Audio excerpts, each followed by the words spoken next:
dënim me burgim përjetshëm. Nuk ka tjetër, gjykatë nderuar. Ju pishini rrethanat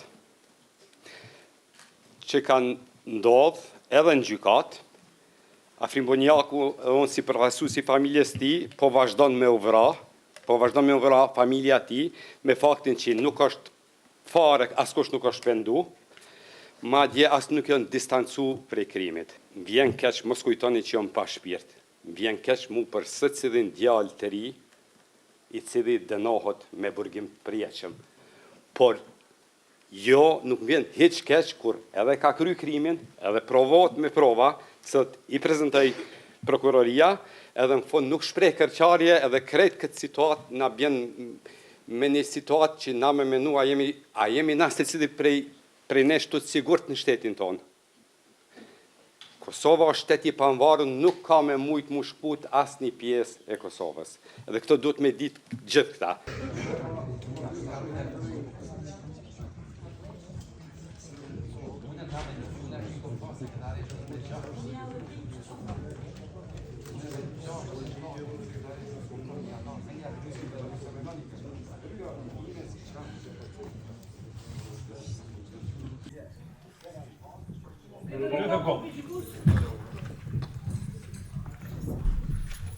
Prezentojnë edhe të akuzumit.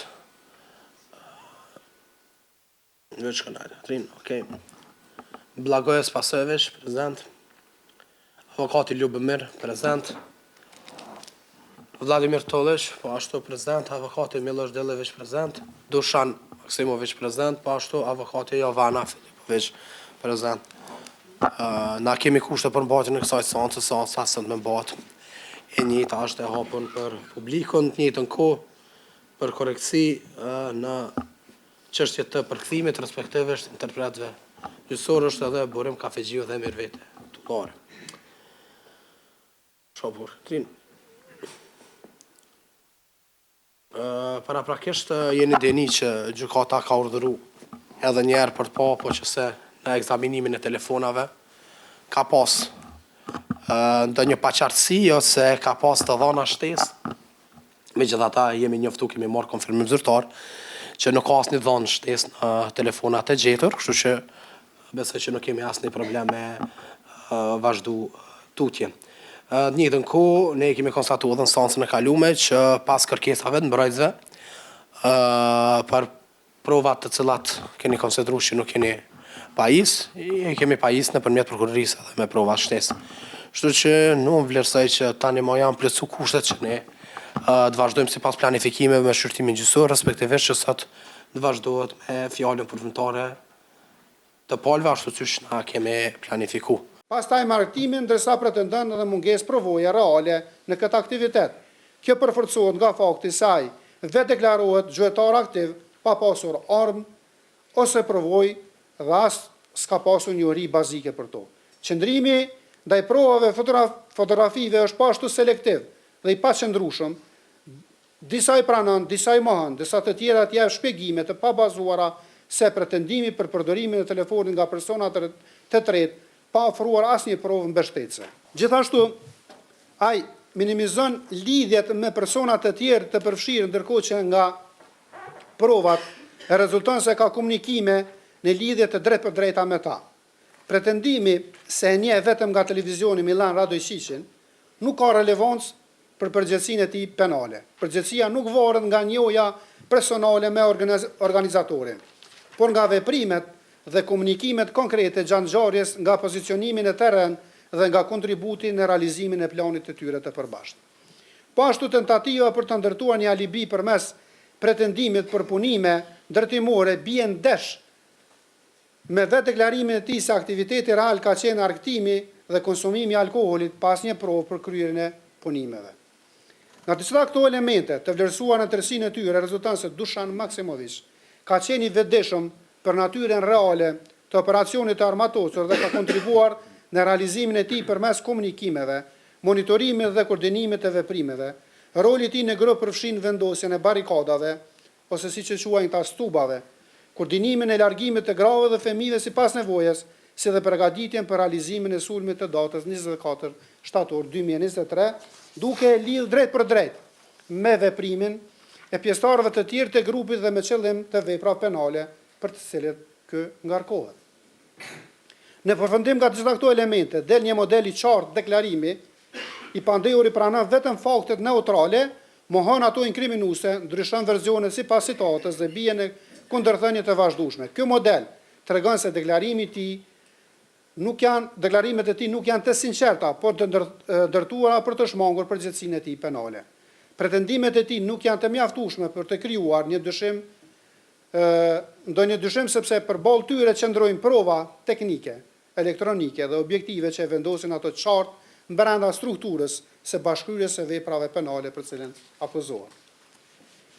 Të nderuar anëtarë të trupit gjykues, pas analizës së plot elementeve subjektive dhe objektive të veprave penale, si dhe pas vërtetimit të përgjegjësisë individuale të secilit të pandehur, prokuroria ka lënë çështjen e individualizimit të dënimit.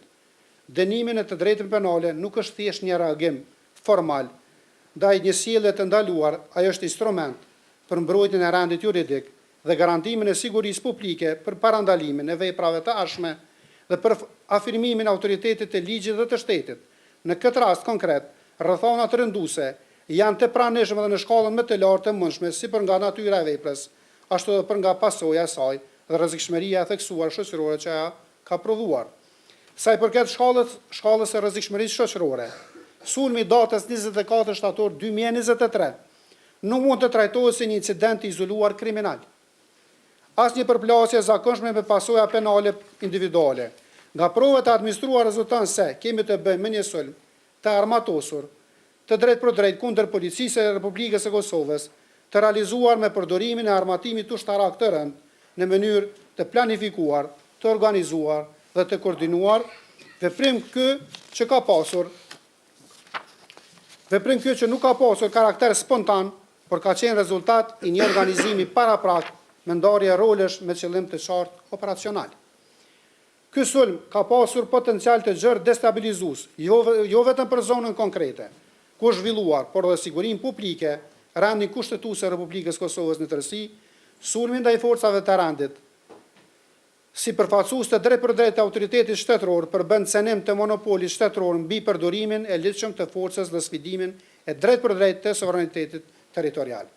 Një veprim i tillë krijon rrezik të shumëfisht, rrezik për jetën e zyrtarëve policor, shtetëror, rrezik për qytetarët në atë zonë dhe rrezik për stabilitetin institucional.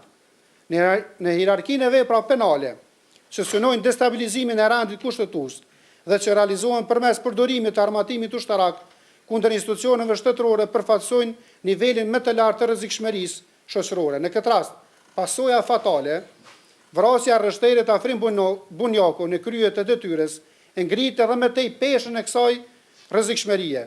Për rrjedhoj, intensiteti i cenimit të vlerave të mbrojtura juridikisht është në shkallën më të lartë të mundshme dhe kërkon reagim proporcional dhe penal. Si rezultati i drejtpërdrejtë i operacionit të armatosur i datës 24 shtator 2023, ka mbetur i vrarë zyrtari policor Afrim Bunjaku. Janë plagosur zyrtarë të tjerë policor dhe është rrezikuar seriozisht jeta e shumë personave të tjerë që ndodheshin në zonën e ngjarjes. Kjo pasojë nuk është një element dytësor i çështjes, por përbën thelbin e gravitetit të saj juridik dhe moral. Vrasja një zyrtari policor në krye të detyrës përfaqëson një nga format më të rënda të cenimit të autoritetit shtetëror dhe të rendit juridik. Policia si organi autorizuar për zbatimin e ligjit dhe për mbrojtjen e rendit kushtetues vepron në emër të shtetit dhe në funksion të sigurisë së qytetarëve, kur një grup i armatosur e sulmon policinë, ai nuk sulmon individin e veçantë në kapacitetin e tij privat, por sulmon shtetin në vetë thelbin e tij institucional.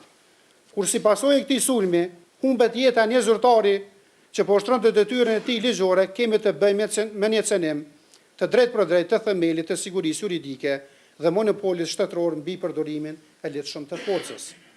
Një veprim i tillë nuk godet vetëm personin konkret që ka humbur jetën, por prek besimin e qytetarëve dhe rendin juridik dhe në aftësinë e shtetit për të garantuar sigurinë dhe sundimin e ligjit.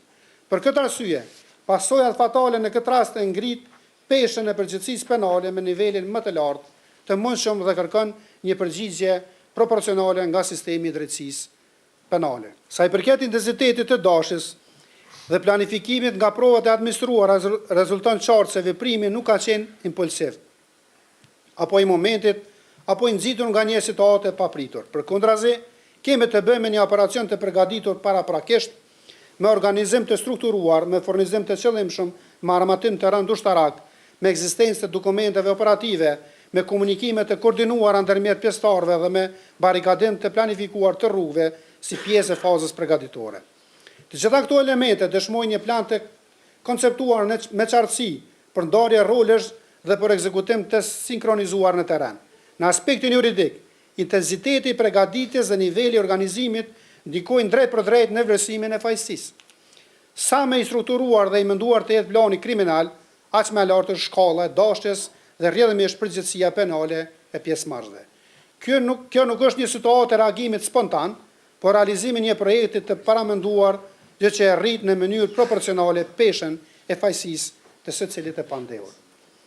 Po ashtu në fazën e individualizimit të dënimit duhet të merren parasysh mungesa e pendesës dhe distancimit nga veprimi kriminal.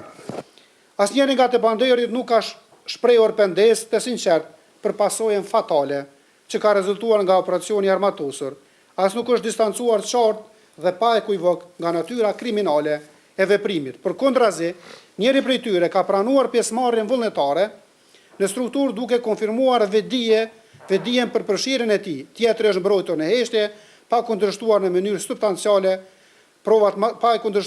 substanciale provat materiale dhe teknike që implikojnë ata. Ndërsa i treti ka tentuar të zhbe provat elektronike përmes shpjegimeve që i bien në kundërshtim me kontekstin objektiv të ngjarjes.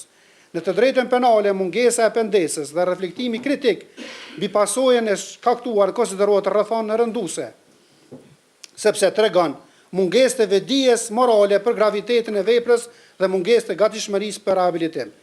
Në një rast me pasoja kaq të rënda, kjo rrethon merr peshë të veçantë për përcaktimin e një dënimi proporcional dhe të drejtë. Sa i përket nevojës për parandalim të përgjithshëm dhe të veçantë, dënimi në këtë rast nuk ka vetëm funksion represiv ndaj sjelljes së konkrete të pandehurve, por dhe funksion të qartë parandalues. E drejta penale përveç se sanksionon shkeljen e normës, synon mbrojtjen e rendit juridik dhe të dërgoj një mesazh të qartë shoqërisë se cenimi i vlerave themelore nuk mbetet pa pasoja. Në një rast si ky, ku kemi të bëjmë me sulm të armatosur kundër policisë së Republikës Kosovës dhe kundër rendit kushtetues, mesazhi juridik duhet të jetë i qartë, i prerë dhe i padiskutueshëm. Sulmet e organizuara dhe të armatosura kundër institucioneve shtetërore nuk tolerohen dhe ndëshkohen me ashpërsinë më të lartë të parapar me ligj. Nëse në një rast me këto përmasa, me këtë shkallë të organizimit dhe me këtë pasojë fatale nuk aplikohet dënimi maksimal, atëherë dobësohet ndjeshëm efekti parandalues i ligjit penal të krijohet perceptimi i rrezikshëm i relativizimit të cenimit të rendit kushtetues. Në aspektin e proporcionalitetit, duke marrë parasysh natyrën terroriste të veprës, pasojën fatale të shkaktuar, rrezikshmërinë e lartë shoqërore të operacionit, organizimin paramilitar të strukturuar, cenimin e drejtë për drejtë të rendit kushtetues dhe mungesën e rrethonave lehtësuese relevante, prokuroria vlerëson se dënimi i vetëm proporcional dhe në përputhje me peshën e veprës penale është burgimi i përjetshëm. Çdo dënim me ulë do të ishte disproporcion të qartë me gravitetin e pasojat dhe rrezikshmërinë e veprimit dhe nuk do të përmbushte as funksionin dëshkues, as parandalues të sanksionit penal. Në bazë të gjitha provave të administruara gjatë shqyrtimit gjyqësor dhe në bazë të analizës së plot juridike të elementeve objektive dhe subjektive të vepra penale, si dhe në bazë të përgjegjësisë individuale të secilit prej të pandehurve, në kuadër të bashkëkryes Prokuroria Speciale propozon gjykatës që të shpall fajtorët Blagojes Pastojević, Vladimir Tolić dhe Dušan Maksimović. Për vepra penale për të cilën akuzohen të ndaj secilit prej tyre të shqiptoj dënim maksimal të parapar me ligj, jo me pak se burgimi i përjetshëm. Vetëm një dënim i tillë reflekton peshën reale të krimit të kryer, seriozitetin e cenimit të rendit kushtetues të Republikës Kosovës, sakrificën e zyrtarit policor të vrarë në krye të detyrës dhe nevojën e domosdoshme për mbrojtjen e sigurisë juridike dhe të autoritetit të shtetit. Çdo dënim i ulët do të ishte në disproporcion me gravitetin e veprës, me pasojën fatale të shkaktuar dhe me rrezikshmërinë e lartë shoqërore të operacionit të armatosur. Drejtësia në këtë rast nuk është çështje simbolike. Ajo është në mbrojtje të shtetit ligjor, mbrojtje të rendit kushtetues, në mbrojtje të jetës së atyre që në emër të shtetit zbatojnë ligjin dhe garantojnë sigurinë e qytetarëve. Prokuroria e përfundon fjalën përfundimtare me bindjen se provat janë të qarta. Përgjegjësia është e provuar për te çdo dyshimi të bazuar mirë dhe ligji kërkon aplikim të plot dhe të pakompromis ndaj tij. Kur një zyrtar policor bie në krye të detyrës si pasojë e sulmit të organizuar dhe të armatosur kundër rendit kushtetues, përgjegjësia e drejtësisë nuk mund të jetë më ulë se dënimi maksimal i paraparë. Përgjigjja e drejtësisë nuk mund të jetë më ulë se sa dënimi maksimal i paraparë me ligj. Nderuar gjykat, me kaq që përfundoj fjalën time përfundimtare, për të cilën unë besoj që ndoshta nuk e kam lodhur sa e kam elaboruar me kuj. E nderuar kryetari i trupit gjykues, të nderuar anëtarë të trupit gjykues dhe të nderuar pranishëm, unë mbështes prokurorin e shtetit, fjalën përfundimtare do ta dorëzoj pas seancës ose në seancën e radhës, pasi që për çështje teknike nuk munda ta printoj, e që sot nuk ka nevojë të shkruhet, veç se po deklarohemi shkurtimisht me fjalë përmbyllëse të një procesi të gjatë gjyqësor me rëndësi të jashtëzakonshme për sigurinë publike dhe rendin juridik të Republikës së Kosovës.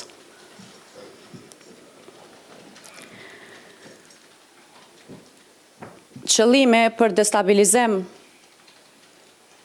të rendit kushtetues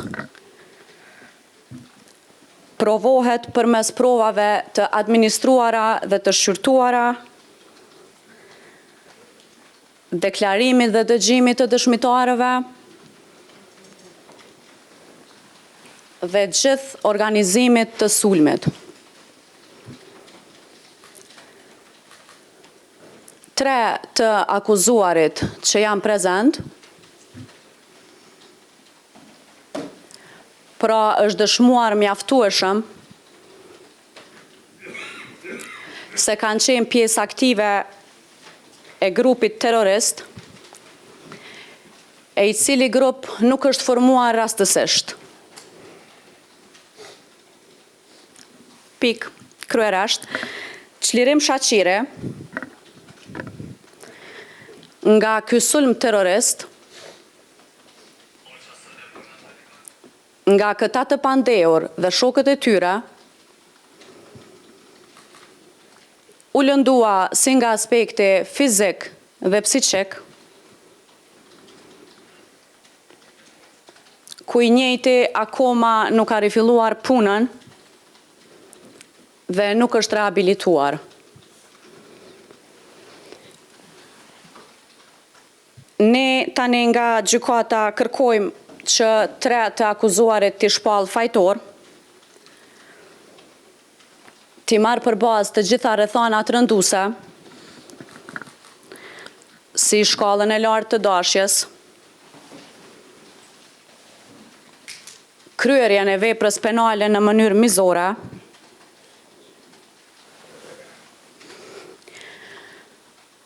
ashtu që të akuzuarit t'i dënoj me burgim të përjetshëm,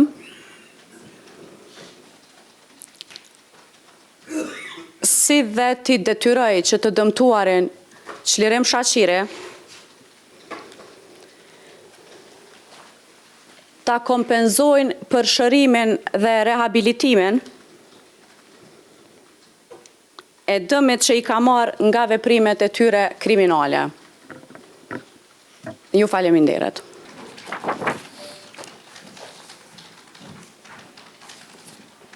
Nëse ndejoni do ta përmbledhi, në fakt do të them atë që si komision fjalë. Dënim me burgim përjetshëm. Nuk ka tjetër. Gjykatë e nderuar. Ju pishini rrethanat që kanë ndodhur edhe në gjykatë, Afrimbonjaku, unë si përfaqësues i familjes tij, po vazhdon me u vra familja tij, me faktin që nuk është fare, askush nuk është pendu, madje as nuk janë distancu prej krimit. Unë e kisha kuptu një situatë, me thonë unë nuk kom marrë pjesë, se ka drejt me deklaruja akuzumit çka dënë, po më vjen keq për vdekjen e policit, më vjen keq për vdekjen e familjes tij, po nuk ka keqardhje. Nuk ka keqardhje, as nuk ka në farë kritike e sulmit që është bërë jo vetëm ndaj policit, Afrimbonjaki po është bërë ndaj gjithë neve këto. Qëllimi ka qenë shkputja një teritorit Kosovës, e në atë pjesë teritorit Kosovës e mi gjithë ne. Më vjen keq, mos kujtoni që jam pa shpirt.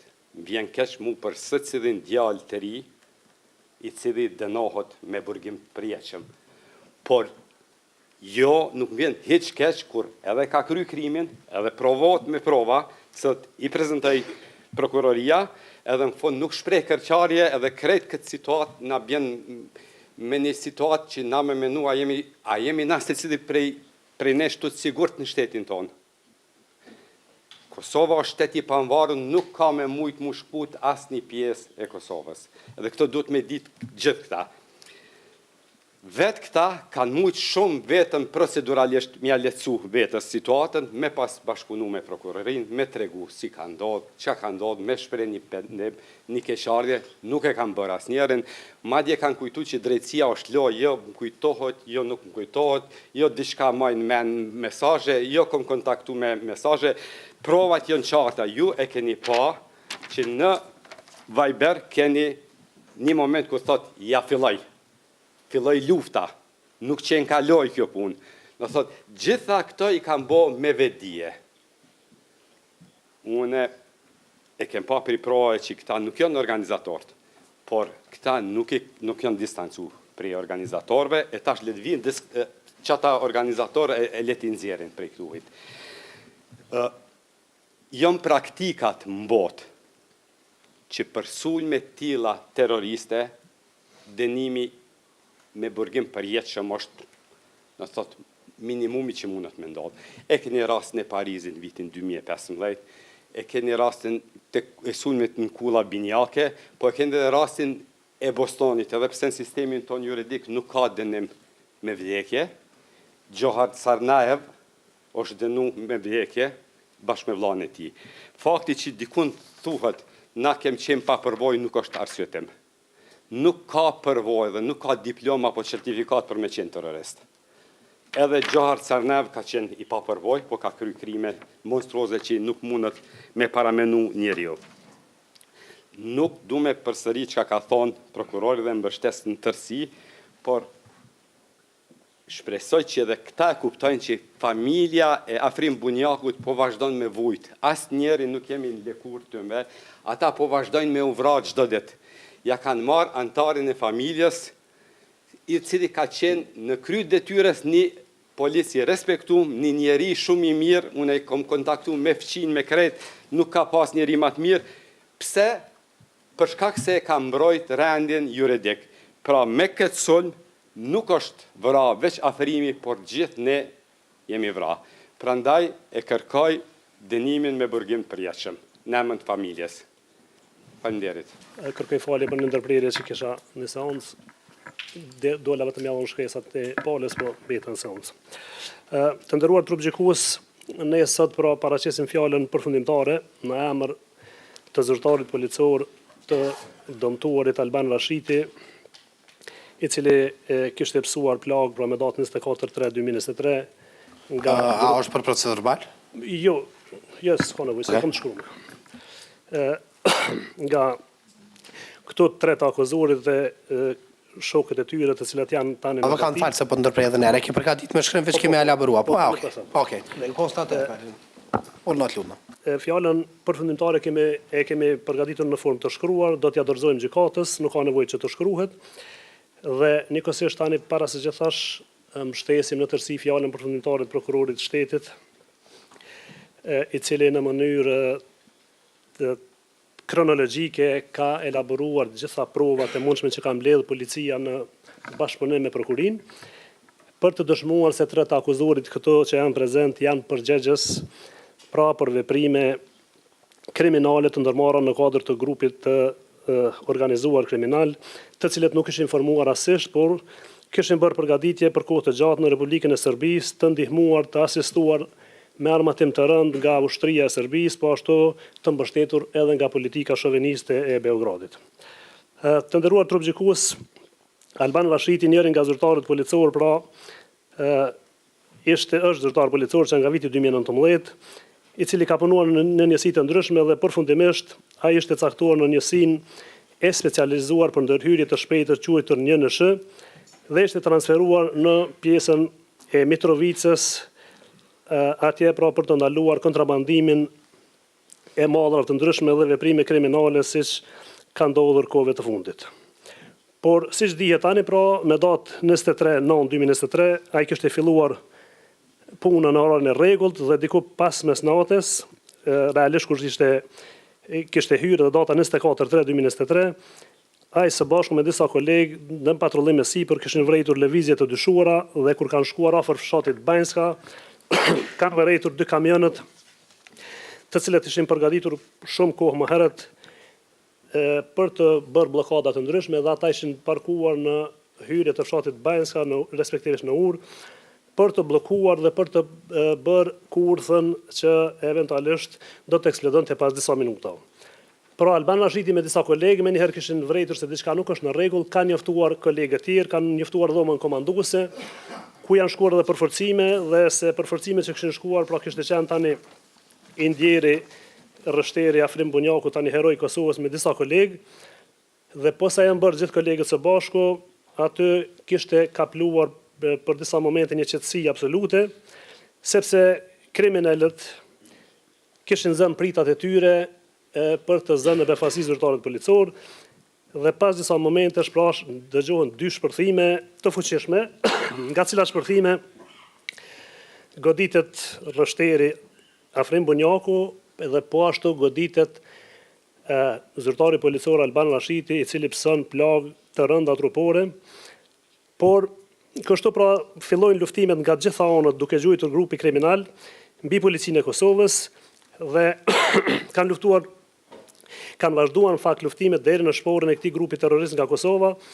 3 anëtarë të grupit terrorist, pra siç dihet tani që janë prezent në sallë, janë arrestuar, disa të tjerë janë vrarë në përpjekje që policia për të ndaluar dhe arrestuar, dhe të tjerët pra ikën.